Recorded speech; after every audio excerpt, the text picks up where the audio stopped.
through for the different aspects that you get. The Douro has many tributaries, and up and down these tributaries, vines grow on the slopes, and they also grow on the high ground as you get up towards the tops of these tributaries. Charlie mentioned Mateus Rosé.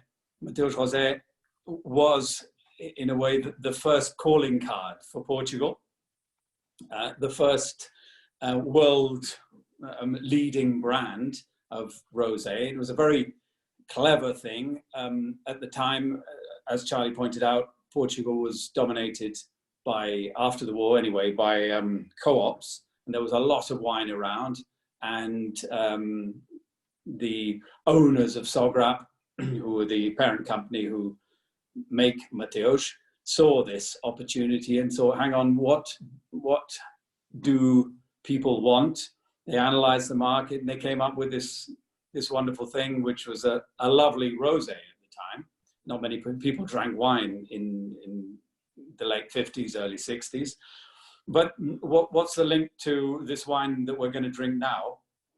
Is that one of the owners, one of the majority shareholders, this is a kind of a co-op, but it's not in the normal sense of co-ops. It's a group of families that got together. And one of those families owns the palace that appears on the label of Mateus. So this is the link. In the Douro, it's not in the valley, it's high up on the sort of flatter land, and you get transition soils, but it's also fresher. And this is where most of the white, the good white, the great white wines from the Douro come from.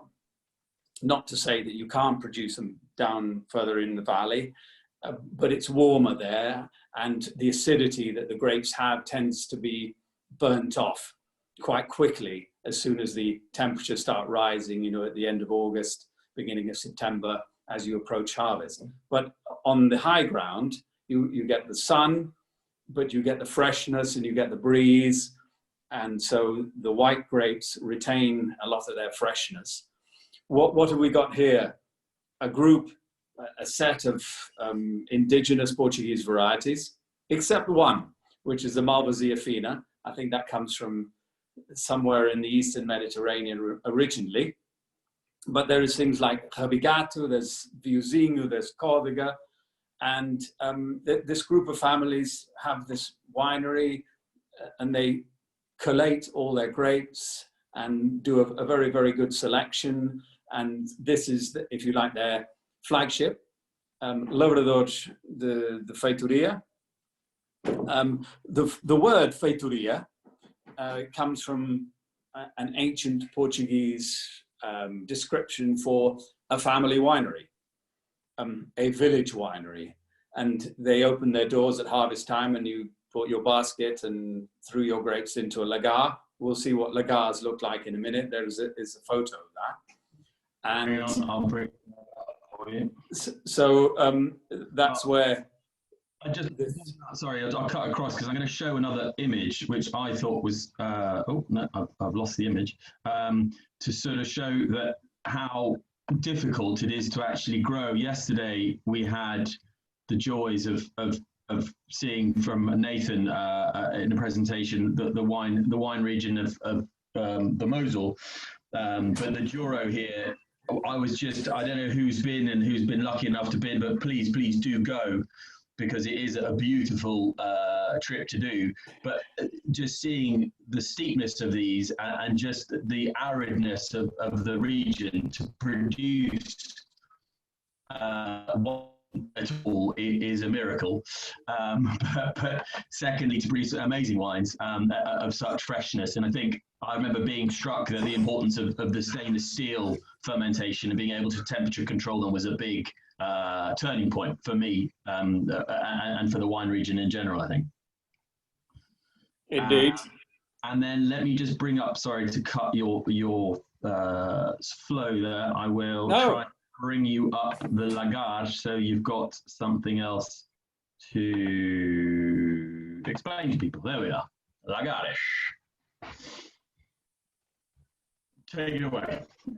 So what you see there is a typical old style winery, perhaps a little smarter than a village winery might have been, but you can see on the left-hand side those troughs with the press pins and then an old press basket there, and that's what used to happen. Grapes thrown in there, people get in afterwards, tread, squash the grapes, get the juice out, and off it goes, fermenting. And when the time comes, the wine is extracted and the stalks and skins are thrown into the press for squeezing out the remainder of the liquid, which is very precious too, because it usually is a lot more complex. Anyway, to talk about Lavradores Feitoria Branco 2018. 2018 was quite an unusual vintage in the Douro. It came off the back of quite a dry year. It was also quite warm.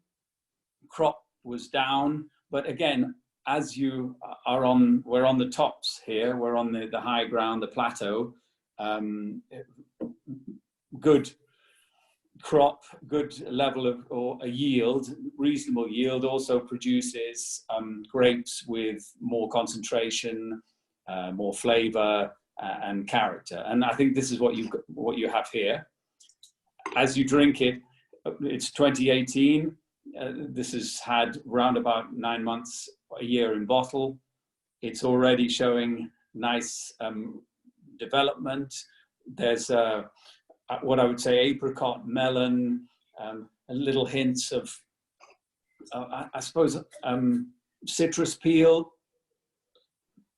maybe a ripe lemon. And then we have this lovely texture.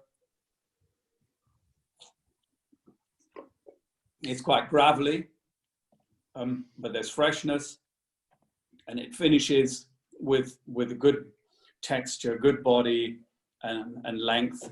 I find this lovely with a pasta dish, and not too cheesy, and not too tomatoey either, but something in between. And sorry to be a little generalistic here, but then, but also, if you like, the other day, in fact, we had some goujons of cod loin, just in breadcrumbs and egg, and that with some vegetables on the side, and that went brilliantly as well. So it can take a little bit of caramelization from the frying, the toasting, and that.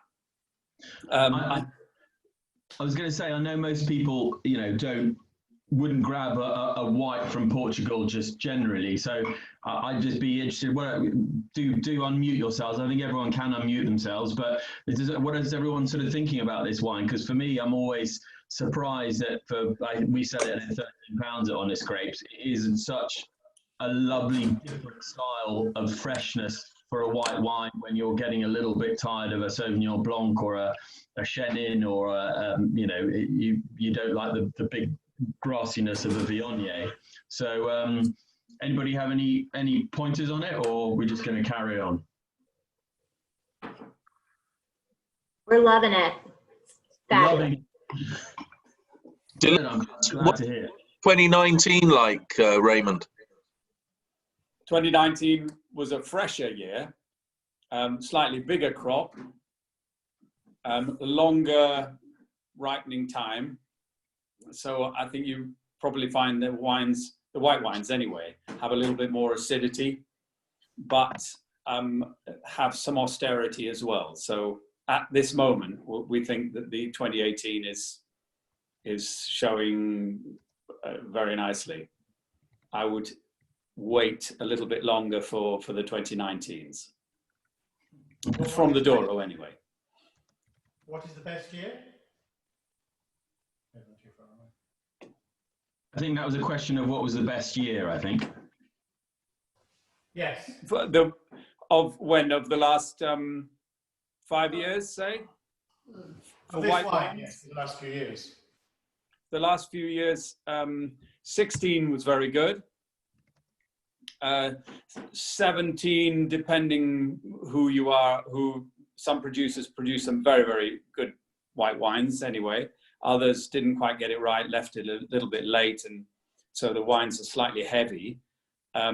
18, quite decent all the way through. 19 looks extremely promising, but I think we're going to have to wait a bit for those wines to develop a little. They're not as approachable now as the 18 was at the same time. Thank you. Can I ask a general question about winemaking in the area? I didn't recognize the grapes that you mentioned. They're obviously Portuguese, but do the growers there just have an enormous amount of different varietals, a little bit like Chateauneuf de Pape, when they just then blend them according to their own tastes and style, or are there some key varietals that we should be thinking about with Douro? Yeah, I think there are some key varietals that have been rediscovered, in the sense that from the late 80s onwards, there was a move towards batch planting.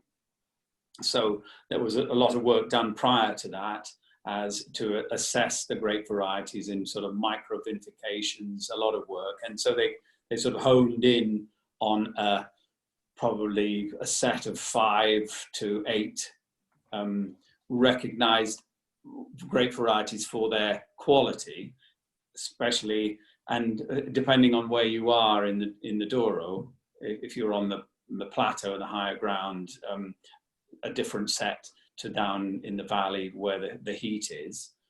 So that, combined with also a feeling that the old vineyards, those that still remain and were considered of very high quality, there's a sort of better understanding. So yes, the blends come together both at vineyard level and at varietal level now too. So it's ongoing learning. If you like, the early 80s was only nearly 40 years ago in the timeline of knowledge of a vineyard, of a region. It's quite small. It's a microsecond. So there's still a lot more work to do, but I think they're finding getting some wonderful results now. And what was 30, 40 years ago available is unrecognizable now. It's tremendous. So I think it's still work in progress too. Yeah, I think I always remember on my trip to the Douro was that there was a lot of the sort of classic field blend. There was a lot of planting of huge amounts of variety that was just whatever they had to hand and whatever they thought they could grow. And so I think it was, I always likened it, I can't remember who told me this story. He said it's a bit like a massive bag of balls of wool that are completely entangled, and they make one great jumper, but they've been able to slowly pull apart the threads and decide which grape varieties are working better. But the lovely thing is they really do have a huge amount of local grape varieties that names that you don't hear, as we've seen in the Lavradores, but also in the other wines that we'll see tonight, that offer such a brilliant flavor profile that we don't normally see, because we are very used to just the big names, the Merlots, the Cabernets, the Syrahs, whereas, Touriga Nacional and Tinto and all of those grape varieties, I think that's where, for me, Portugal really shines, is that every time I've opened up a Portuguese wine, people are a little bit wary, but there's producers that are making fantastic wines and that are really expressive of those new grape, well, not new grape varieties, very, very old grape varieties, but actually in a format that is very approachable. I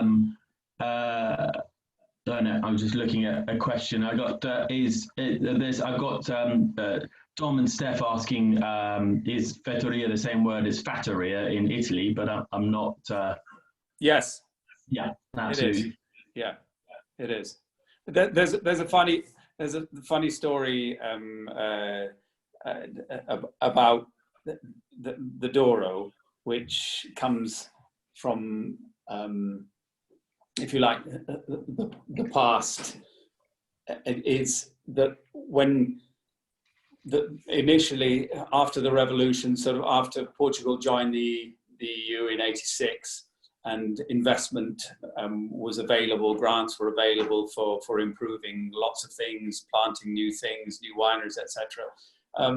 There were some foresighted growers who went out in the world to seek the opinion of consultants.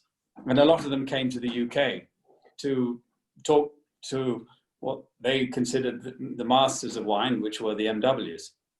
And lots of MWs then were invited to Portugal and to help us. What do we need to do to make our wines more accessible to the UK market? And in general, the answer was, well, my friend, here's my bill, but what I reckon you do is you just plant Merlot and Cabernet and Chardonnay and Sauvignon, and that'll solve your problem. Because nobody is going to be able to pronounce Touriga Nacional, let alone Tinto or Trincadeira or Barroca or Malvasia, all these things, and you'll just create confusion in the market. So just keep it simple, rip up all your grapes, and plant Cabernet, Chardonnay, Sauvignon. And because the Portuguese are generally quite stubborn, in a humorous way, as well as chauvinistic, you know, they had a feeling that what they had there, their treasure of indigenous grape varieties, they swallowed the bill and spat out the advice. So thank you to them, and thank you for all the MWs who did that, because they pushed it in the right direction.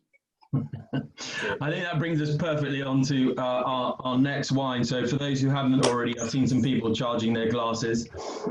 Oh, there we go. If you can all bring yourselves into the glass of Correio. And I will bring back up the map just for your viewing pleasure. And as you'll see, actually, where this wine comes from the Douro region, which quite inland, obviously, so it doesn't quite have the protection from the heat from normally the Atlantic provides. However, I think they do have they're at about 200 meters above sea level, but they also have a mountain range that sort of protects them a little bit and produces a certain amount of rainfall, which gives the Douro the ability to actually grow some quite impressive wines, but they used to be relatively rustic. And again, going on to sort of Anna's point, you're seeing some really lovely grape varieties, the Giant, the Touriga Nacional, the Alforchero, that make just a really interesting flavor profile that, again, you don't normally sort of see. So I'll let you introduce this one, Raymond, again. Okay, well, the Douro region, as you see on the map, it's sort of central northern Portugal. The way to describe it very simply is as a sort of granite plateau surrounded by granite hills all the way around. So it's almost enclosed on the four sides. So there's some Atlantic influence, but it's protected by a range that sort of runs north-south. There's some continental influence, so the hot and dry winds that come from Spain and all that, with a very high mountain range, Portugal's highest mountain range, the Serra da Estrela, to the east, again, that runs north-south, and then a couple of mountain ranges south and north. So it's enclosed. Let's look at that picture. What you see there is a typical Douro vineyard. This is the neighbor of Quinta do Correio, because very sadly, in October 2017, so after this harvest, in fact, and this is quite sort of a historic wine, in that this was the last harvest of that particular vineyard, because they had the worst fires they've ever had in that region for many, many generations. It was the hottest, driest September and October on record. Everything was tinder dry, and then a few vignerons, as they've always done, were beginning to sort of prune a bit, clear up their vineyards, and making little fires at the end of the rows and things like that. But there was a fierce wind, and this then spread the fires very, very alarmingly. Sadly, many people died, but a lot of vineyards were completely and utterly destroyed. So fierce was the heat that the wires that you see and the posts that you see, the posts just dissolved and the wires melted. So we were talking of 600 degrees centigrade. That's how fierce they were. Anyway, this poor vineyard completely destroyed. But the 2017 harvest was a very good one for the down. So you had enough heat, but because you're on this high plateau, you get the heat and the warmth during the day, but it cools down at night. So again, as we were saying with the grapes, the white grapes of the Douro on the plateau, the freshness of the grapes is preserved. And so this is a characteristic of the down. You get the deep intensity, but you also get the freshness and the vitality, if you like, of the wines. Correio, what does Correio mean? Correio just means post office. And this vineyard was owned by the postman of the village. And Quinta dos Roques, who were the parent company, the family owned, they bought it off the postman when he retired and named it after him. So Quinta do Correio is, as Charlie pointed out, a mix of Touriga Nacional, Lavradores, Jaén, Tinto Roriz in the main. The very typical down grapes are Touriga Nacional. It originates in the down. Jaén and Alfrocheiro. Alfrocheiro is one of the oldest grape varieties. Genetically, they've worked this out, of the Iberian Peninsula, and notably Portugal, and now it's pretty much indigenous in Portugal, although it does appear in northern Spain, pockets of it. They call it Brunhal in parts of Spain. Anyway, what I love about this is that it's, when you put it in your mouth to your nose, it's sort of brambly fruits, a little bit of spice. You can almost feel the sort of the freshness, and there are a lot of pine forests and a lot of eucalyptus forests that surround vineyards in the down. The down is very small vineyards usually, and like you see in the photo, it's not a very big one. You're probably looking at less than a hectare here. So lots of pockets and surrounded by forest. And so you get these notes of forest. So a little bit of pine, a little bit of eucalyptus, then these wild brambly fruits. And then on the palate, it's got this wonderful sort of energy.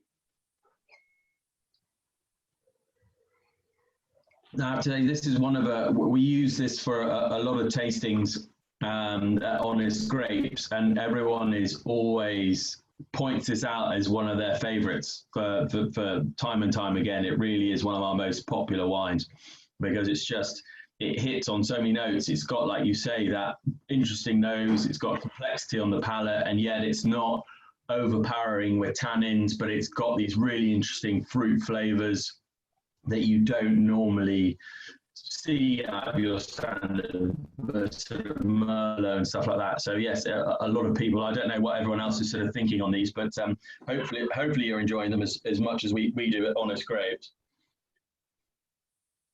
I think this is a wonderful wine to have with lamb dishes. So whether you stew it or whether you roast it or whether, you do it Moroccan style or Spanish style or whatever you want, this rides the intensity of the meat, the fatty side of the meat, and it's got all the freshness and acidity that you'd want there. But as you said, Charlie, it's a very versatile wine. Yeah.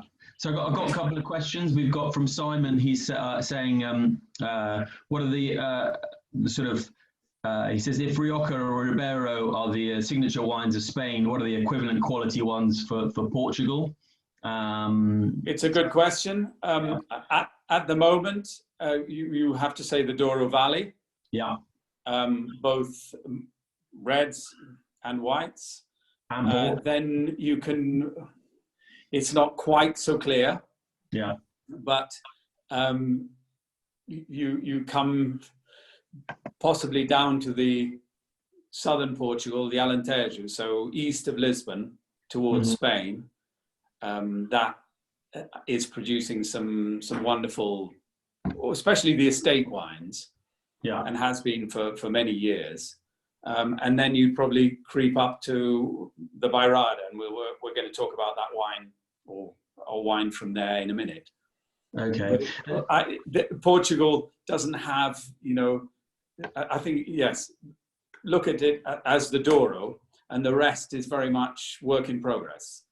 Yes, I think I remember that essentially the Douro has been making wines that were more often than not fortified to port for so many hundreds of years that their knowledge of growing the grape varieties are second to none.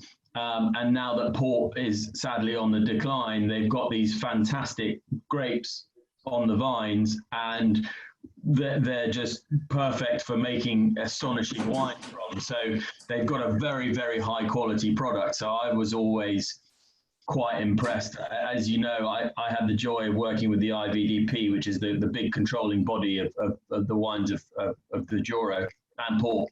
And I was lucky enough to try some amazing wines. And, if you're going to go off of what wines are charging the highest price, it would have to be Douro, I think, Raymond. I think you're right. I think in terms of diversity within a region, the Douro is shaping up very nicely. It has some of the most iconic wines, and Portugal's first world-class iconic wines, Barca Velha, comes from the Douro. It was really the first one that put Portugal, the Douro on the world stage. And that was back in 1954. Yeah. So progress was slow from then to around about 86, and then a steep ascent. And now it's wonderful. But I think wines, like you were saying, Charlie, I think the unfortified, the progress in unfortified wines and what's happening there is wonderful for the region, because it's bringing people back to the Douro. So winemakers excited by all this variety and diversity of terroirs and grapes and everything else, and of course by the history of it, are saying, right, okay, my grandfather used to have a vineyard, or which he passed on, and we just sold the grapes for port or whatever. Well, let me try and make a wonderful red or white or unfortified.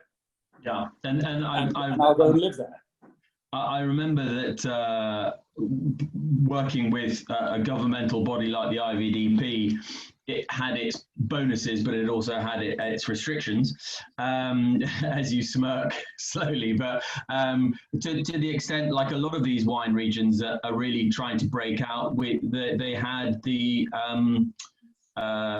group of Douro winemakers that banded together, the Douro Boys, of which there was one woman, but it was a group of, I think, about 8 wine producers that really decided to sort of splinter off and champion their own produce, and that's how much they believed in the quality of it, and they are great producers, and they've done wonders, and I think there's some other regions doing the same thing. I'm just going to go to a couple of questions. I think Dom was asking what Quinta meant, which I mean is farm. Is that right, Quinta? Yes, farm, estate, vineyard. It's quite a generic term.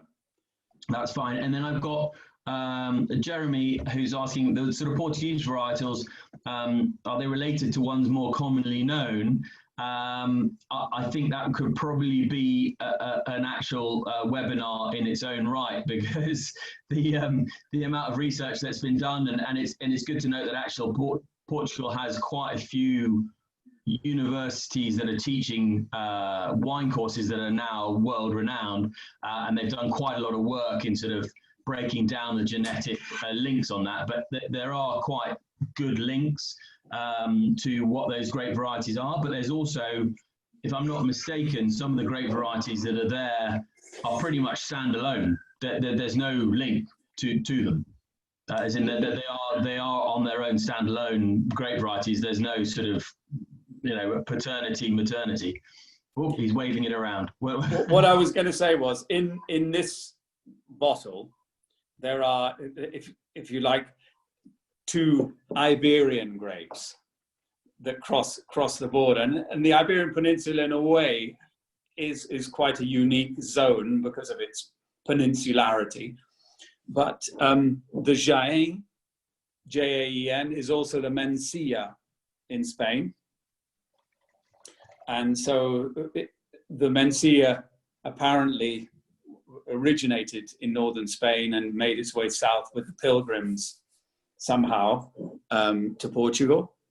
And the Tinta Roriz, which is a Tempranillo, also is sort of what I call a pan-Iberian grape. Yeah. The rest are entirely Portuguese. I think that's probably, looking at the time, it probably brings us to our final wine, which I've actually planted, having had this a couple of times. I know that it's a bit of a, I do love it, and I think there's already quite a story, not only about the wine itself, but actually the producer, which is Luís Pato, who is one of those mavericks of the Portuguese wine scene. And you got to remember, that's why we went into the history a little bit in the sort of the 1970s, 60s, when there was co-ops. And if you weren't part of the co-op, you were out. You know, if your name was not on the door, you weren't going in. And Luís Pato was one of those to sort of say, actually, do you know what? I'm just going to be outside of the group, and I'm going to do my thing, and I'm going to promote the grapes that I know are the ones that work. And he has proven a lot of people, you know, he's been a bit of a trailblazer, and he's also a very lovely man. I've had the pleasure of meeting him a couple of times. I'm just going to try and bring you a picture so we can also see the great man himself before. Where is he? There he is. There's Luís. You can see that he's the raconteur extraordinaire, and he's made some fascinating wines, and this one of in terms of when I begin to sort of show it and talk to people about it and try and explain what makes it a great wine. I mean, it's a classic from the Bairrada, which again is a quite a difficult region to grow quality grapes, because you do have such high temperatures, you have such poor soils. So to produce a wine of quality that can age and can age gracefully, I think is quite impressive. So I'm just going to try also and bring up a little picture of what the region looks like. As ever hopeful. No, I seem to have lost that picture. But I'll let me just bring that up, and I'll let you just explain a little bit, Raymond, of the Luís Pato story, and then introduce his wines. Okay, Luís Pato has just celebrated 40 years of winemaking. His father owned vineyards in the Bairrada, young Luis went to university and to become a chemical engineer. He was then, because at the time, we're talking 1972, he left university and had to do military service, which involved having to go to Africa, and in this case, Guinea, tropical Africa, where Portugal had a colony, and they were fighting a guerrilla war against, they don't really know who. Anyway, he came back. He came back in 1974, the year of the revolution, when the dictatorship was overthrown. The funny thing is that he came home, then he had to go down to the headquarters of the military to get his discharge papers, and he did this on the 24th of April in 1974, and he got the early train, dutifully queued, and somebody just opened the door at the time where other recruits were also waiting for their discharge papers, and shouted, "Come back the day after tomorrow, because things are going to happen."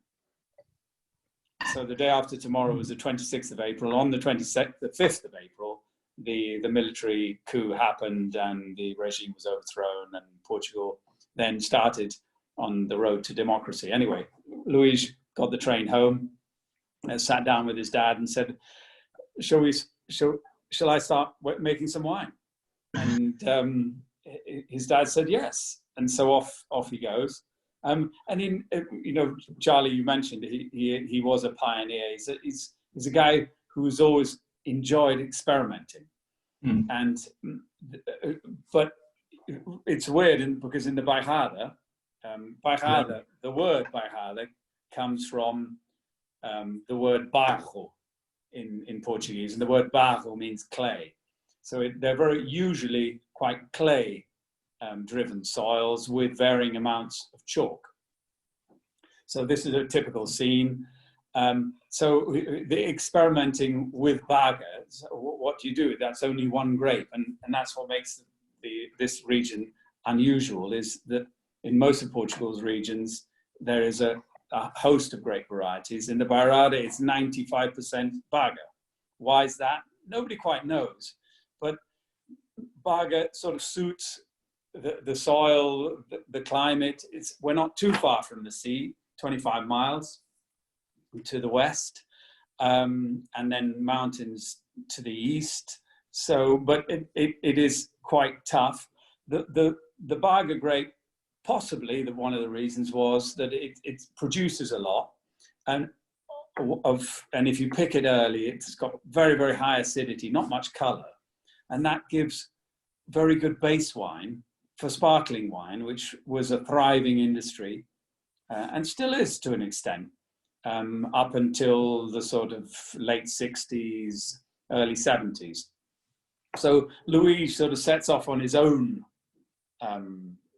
track, knowing that there were some very, very, very classy wines made from this grape variety. Well, 40 years hence, he is now the grandfather of the Bairrada. He's one of the legends of Portugal's recent history of winemakers. What a legacy he's got. And you saw him holding a magnum of one of his single vineyards. So what are we tasting today? We're tasting his Vinhas Velhas. Vinhas Velhas translates as old vines. So this is from 3 of his properties, mainly Quinta do Ribeirinho, which is clay with a fair amount of chalk. And then there's a little bit, which is a little bit sandier. So he harvests these, he makes it in a traditional way, not treading, because you don't want it to extract too much with the Baga, because it can give you some various high astringency and sort of bitter notes as well. So tank fermented and then barrel aged. So 100% Baga from old vines, from Luis Pata's vineyards. And I was talking about the down and vineyards in amongst forests. and pine, of eucalyptus. So the same applies in the Bairrada, not so much, but it does. But I think it characterizes the personality of this grape. You get lots of red fruits. You get this, what I call forest floor. So if you go into a forest, and sometimes after it's rained, you get this lovely smell of what was on the floor and the trees around you. That's in here as well. And then you get this sort of sappiness and this lovely fresh texture that keeps on going. And this is one of the wonderful things about Baga. And a lot of winemakers now homing in on this region, realizing that this grape variety is actually, if you cultivate it properly, if you keep the yield sensible, if you're lucky enough to have some old vineyards as well. A lot of new ones have been planted, but in the right spots, you combine all this, and their wines are fantastic character and wonderful longevity. Some of the oldest wines you can get now that in Portugal at auctions or special, wine shops are old wines from the Bairrada, going back to the 50s, the 40s and beyond. I'd say it is a great variety, slightly likened to Pinot Noir in the sense of it's quite a delicate style of wine, but it has that tannin that, if it's not controlled, can be quite full on. And I mean, this is 2016 that we're drinking, and I don't,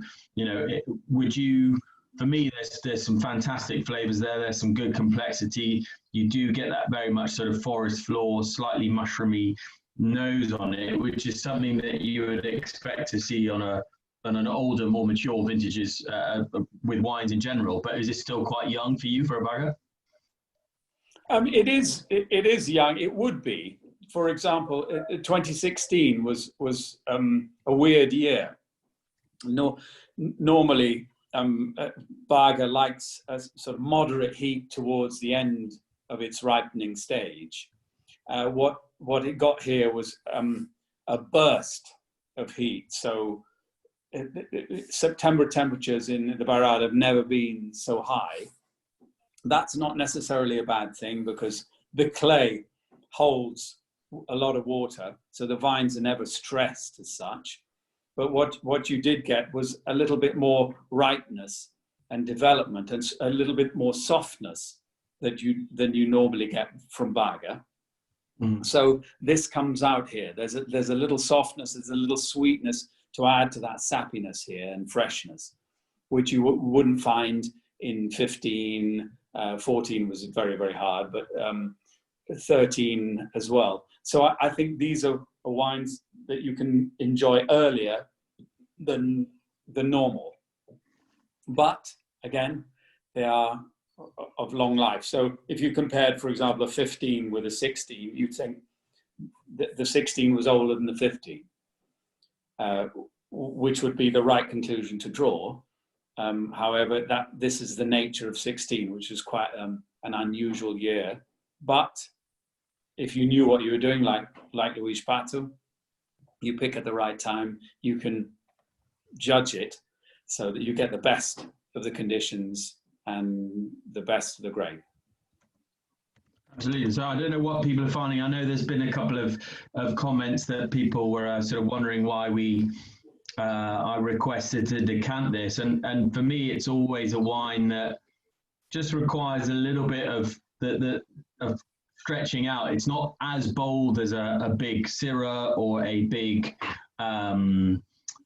Cabernet, but I always find that Luis's wines, especially the Baja grape, requires a little bit of time to stretch out and lose what can be the tannins can overpower it sometimes, and not let the fruit sort of express themselves. So when in my emails that I was sending out to everyone, I said do try and decant it a couple of hours in advance, around 4 o'clock. Would you disagree with that?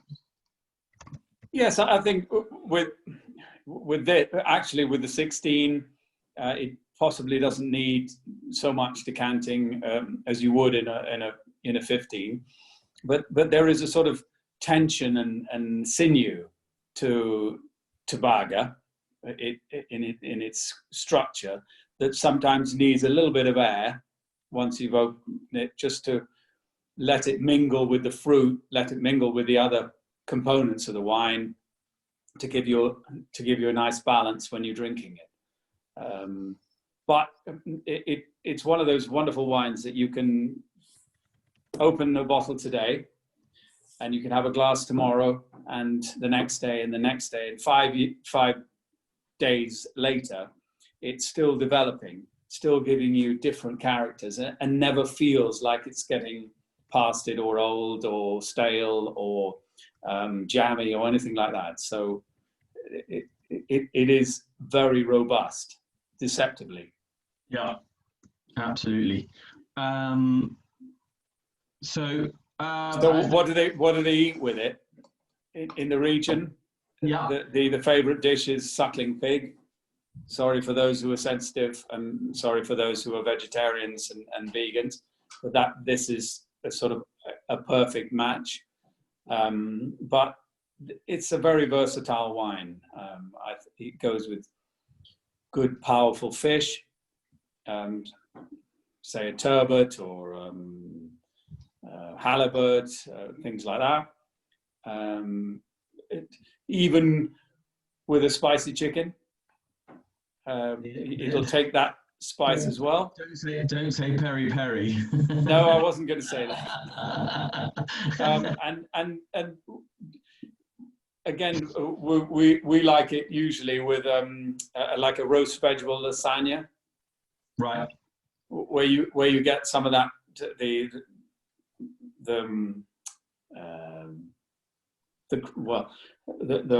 roux with the vegetables and the pasta, and that combination suits it well. So aubergines, very good for this. A melanzane or something like that. Oh, well, bringing in the Italians. I'm sure the Portuguese will be unhappy. So I've got a couple of other questions in the sense that I'm just trying to bring it up. So I got Jeremy asking, do they make any wines in the Azores that are of note? So that I can't answer. Yes,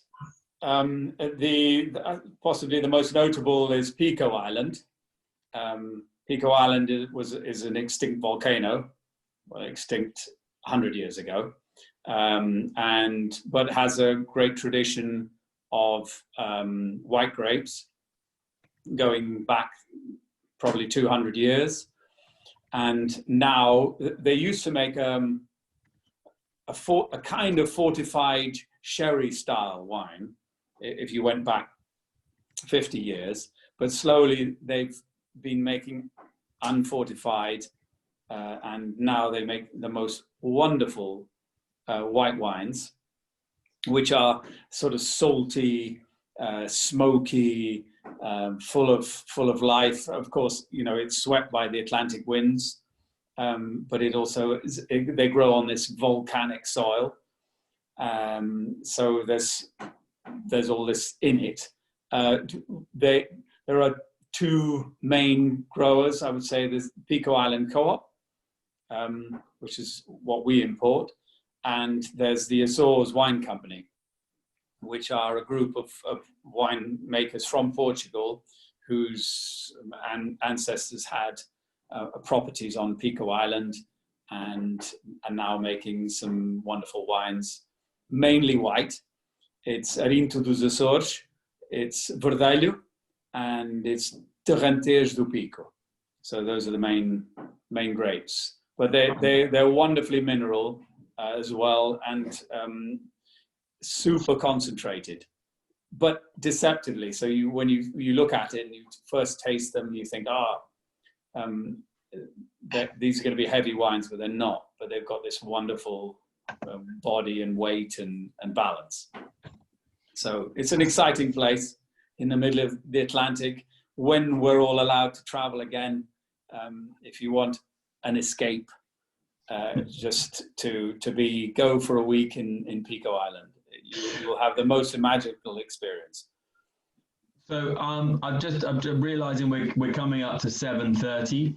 I've had what I'd suggest is that we're going to wrap this up. I've had a couple of queries about honest grapes, which I will get Nathan to just hop on in a second. But let me first of all thank Raymond for giving up his time. His knowledge is extraordinary, as you've all noticed. I'm sorry if I haven't got to everyone's questions, and we will go on to questions. I thought I'd just close out around 7:30 for those who want to go and have their supper. So Nathan's going to say a few words. For those who need to go, do go. For those who like to carry on chatting and pick Raymond's brains, or even mine, I do know a little bit, that'd be great. So Nathan, do just tell people there's been quite a few people who are new to Honest Grapes, so welcome once again. And they're asking about how to spread the word of Honest Grapes and a little bit more about who we are and what we do. So for the man who created Honest Grapes, the platform is yours. Yes, good evening, everybody. And first of all, bouncing baby of the evening goes to Jennifer. Or I think always get them young. That's the way to do it. That's the that's the important thing here. Yes, I'm Nathan Hill. I'm one of the founders of Honest Grapes. And thank you so much, Raymond, for giving us your knowledge, your enthusiasm, your passion for Portuguese wines. It's been tremendous. There are a few of the Honest Grapes team here. Charlie, who's been hosting us this evening, manages our Grand Cru Classé VIP club. And I think Luke is on the line as well. Luke looks after our Premier Cru wine club alongside the illustrious Angus. So I'm Nathan Hill. I'm actually a technology investor. I've spent most of the day looking at space technology projects, which is quite fun. So that's I spent a lot of time looking at different technologies. But I lived in Germany for 3 years when I was just after being a physicist as a student, selling equipment in Germany. In fact, the background behind me is the Mosel, because just yesterday we had the amazing Wizard of the Mosel, Clemens Busch, for another wine therapy session with about 60, 70 people. It was amazing. Anyway, people have been asking something about Honest Grapes. I've been drinking wine for a long time. I've been collecting it also for a long time. And I've bought wine from most of the fine wine and other decent wine merchants in London. And I thought generally they divide into the old and snotty and the young and trivializing. I just felt that there were so many. The problem with wine is that there's too much of it. It's confusing, and who's got the time to develop the expertise in it? And so what I came up with, together with the amazing Tom Harrow, who's my business partner, was the idea of a wine club that would exist online as we are now, but we don't have a shop. But even in normal times, we do 250 events a year, and that the wine club members, and I can see a number of members here, the members would come along and help us select the wines that would go on the wine list. And so when you look on our website, you see a wine list of which all of these wines are part of that, called the sommelier selection. And the idea of the sommelier selection, instead of going to blasted Tesco's with its rows and rows of £6.50 wines, all of which taste the same, we would have a wine list with 120 really nice selected wines of different styles across the world. We couldn't be everything to everybody with a list of 120, but we'd bring the samples of wines that Tom and I, where we knew the growers, where sustainability and environmental ethos is a very important part of my investing, where we'd already audited them for were they good wines, were they sensible wines for us to list, could we practically bring them into the country through go and send a van to go and pick them up. And then our club members, I can see people waving at me, our club members would then get involved in actually the selection. And so our sommelier selection is just that.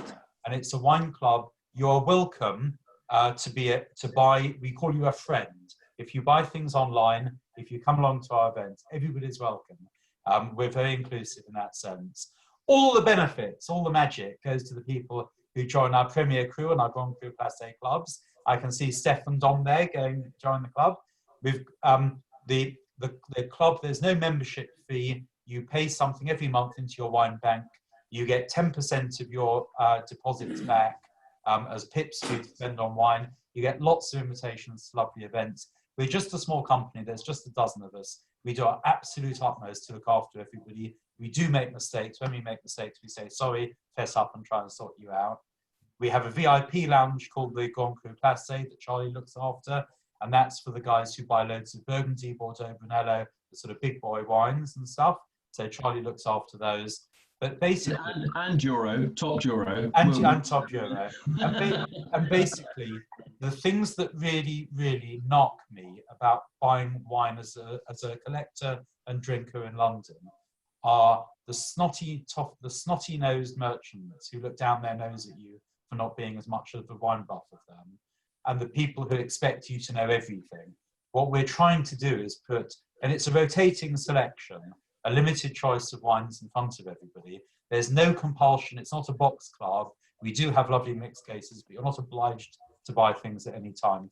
We're honestly just a two-family business, Tom's family, my family, a lovely group of a dozen people, and we absolutely bust a gut to help people. And even in these times where everything's gone wonky, as my partner says, we are delivering loads of wine to people. We're doing our best to look after people. We were the first people to move to Zoom events. We're already doing it internally. We moved to Zoom events within 4 or 5 days of the lockdown happening. Somebody's saying, where do we hold the events? Funny thing, we're London-based because we're based in Clapham in southwest London. We're a small business. We're focused on London, the southeast of the UK. But the great benefit, if there is a benefit of this current awful situation, is our internet customers are from all over the country and in some cases all over the world, and they're joining us for these events. And so, the new normal, it'll be lovely to have more people from Manchester, Glasgow, Belfast, southwest of the UK, Winchester, all over the place. If you've enjoyed, what we try to do is something very personal, very engaged with our wine producers. They're all people who Tom and I and the team know and love. They're friends of ours. It's not just boxes we're shifting. So if you've enjoyed this evening, try us out, join the club, come to different events, join the wine therapy series. Above all, just try something new, because that's what we're about. You will not taste I'm a scientist. The method we designed for selecting our wines is bound to keep selecting better and better wines all the time, because it's not just the love of the wine buffs in the management of the club. It's our members who actually keep us real and tell us which things they really love and want us to have. Anyway, enough spiel. Just have fun, experiment, and enjoy things. Thank you, Nathan. Thank you. I recognise that there's a couple of people dropping off already. So let me thank once again Raymond for really sharing your knowledge. It's been fascinating. There are some other questions. So for those who want to go, do go. I'll probably close out in about 10-15 minutes, as I know some of you want to go and rightly so applaud the NHS at 8 o'clock. But there's some other questions here. So again, I'm going to close officially and say thank you very much to Raymond, and those who are leaving, thank you so much. That's fantastic. And then I'm going to move over to a couple of questions. Someone's asked why is port declined. Again, I think that's another webinar in its entirety. So unfortunately, I've got to skip that one.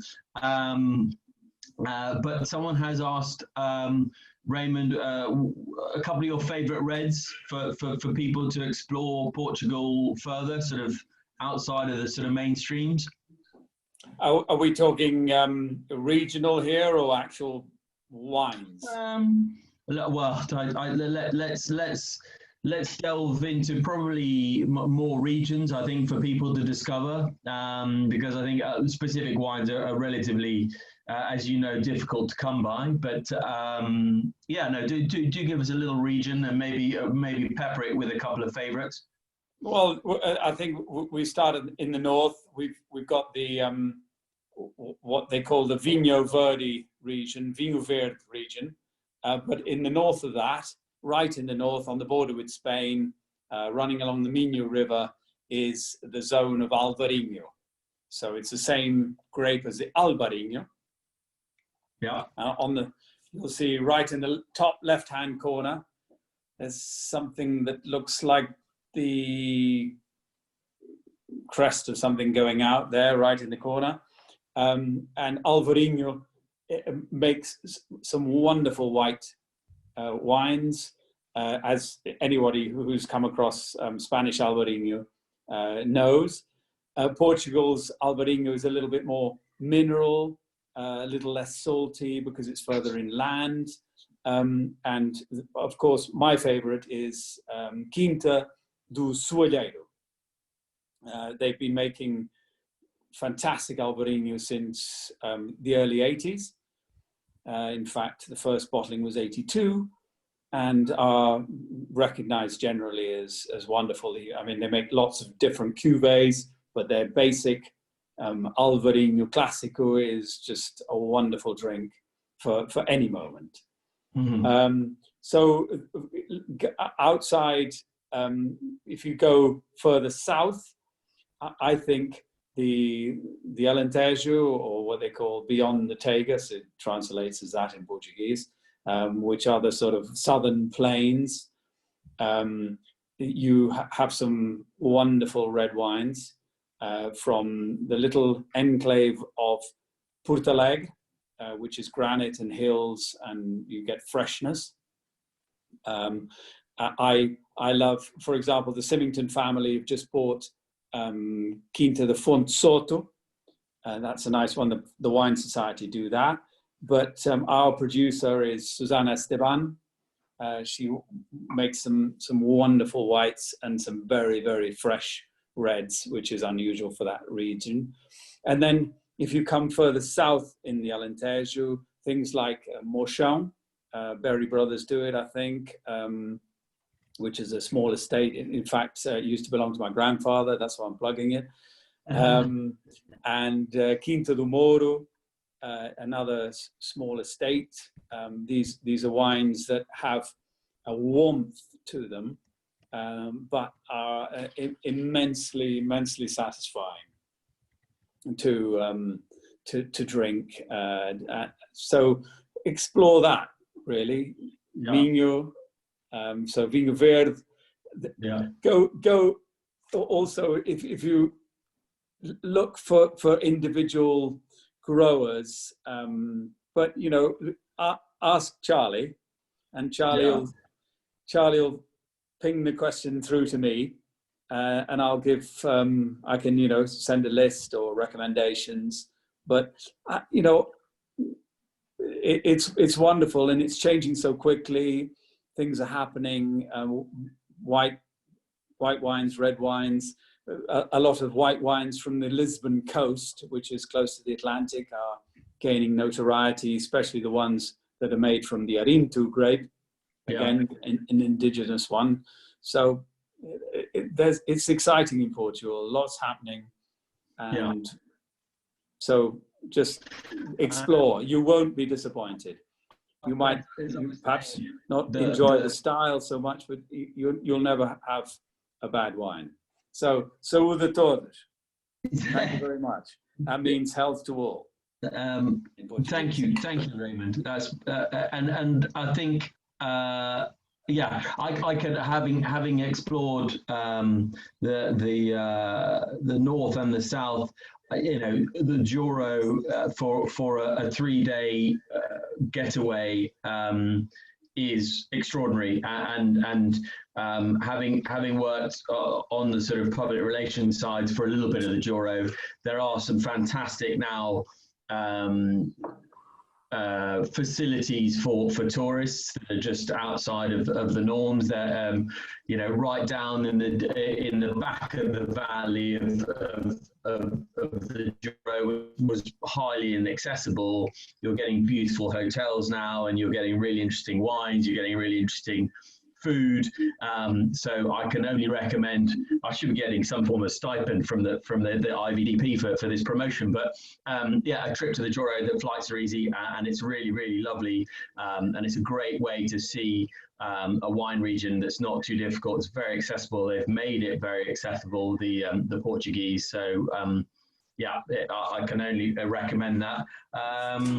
People have done it, and they've been to Quinta de la Rosa, they've been to Pinau, which again, there's huge amounts of, for those who haven't been, it really is quite magical. You can take the train up, you can take the river boats down, the range of sort of activities to do, but also the wines, and like I say, the decent hotels. So once again, a really fascinating region, and I think a lot of people, either have been to Portugal and unfortunately they go to the Algarve and they get quite a few sort of cheap and cheerful wines, and they wonder why people are excited about Portuguese wines.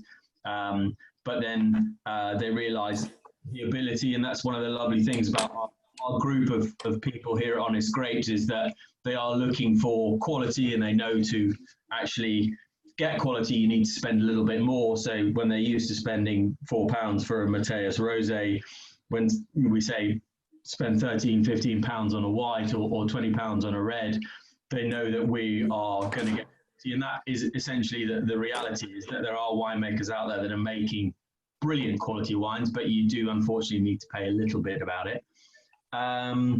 Let's sort of see, everyone's talking about their fantastic trips out there, so that's fantastic. Jeremy and Anna have actually booked virtually a trip now, so that's fine. Me and Raymond will be your guides. We're more than happy to help that sorted out. Once again, I think I'm going to close this up. Thank you everyone for sort of staying on. But I know everyone's got to have some dinner, and I see the NHS. So, can I just give you a bit of trivia? Yes, absolutely. Okay. Thanks, guys.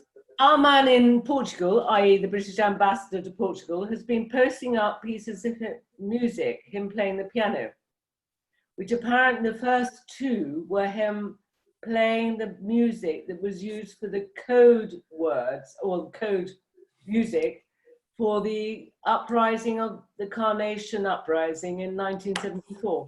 Oh yes, Grândola Terra Morena. Yeah, I think it was, absolutely. So that's just a bit of fun. You can find it on YouTube. He's called. Oh, thank you for that. But I don't think you need to know that, but he is our British ambassador. He's actually a very good pianist, actually. Yeah, actually, he didn't expect it to go quite so viral. It was to sort of thank the Portuguese health workers as well as the UK health workers, and everyone's taken it up. So. Well, they've just had the 46th anniversary, so. That's exactly when he started doing it. That was quite the point, actually. Thank you. And actually, one of the most impressive is that obviously where all the embassies are in London, I can't remember the actual square, but a lot of Belgrave Square. Yeah, a lot of people have the townhouses, but there are a few that are have the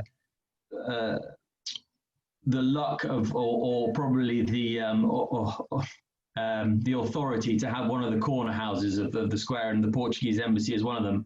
So if ever you get the chance to be invited to the Portuguese embassy for a tasting and whatnot, I'd say go, because it is an extraordinary building. So do take up that opportunity. There is a couple of tastings that do occur. So, ladies and gentlemen, I'm going to wrap this up. I know. Thank you very much, everybody. Obrigado. Want to stay on, but thank you so much. Cheers to everybody. Enjoy your evening, and thank you again for joining us. Thank you, everybody. Thanks for joining us. Thank you. Bye. Bye. Come again. Come again.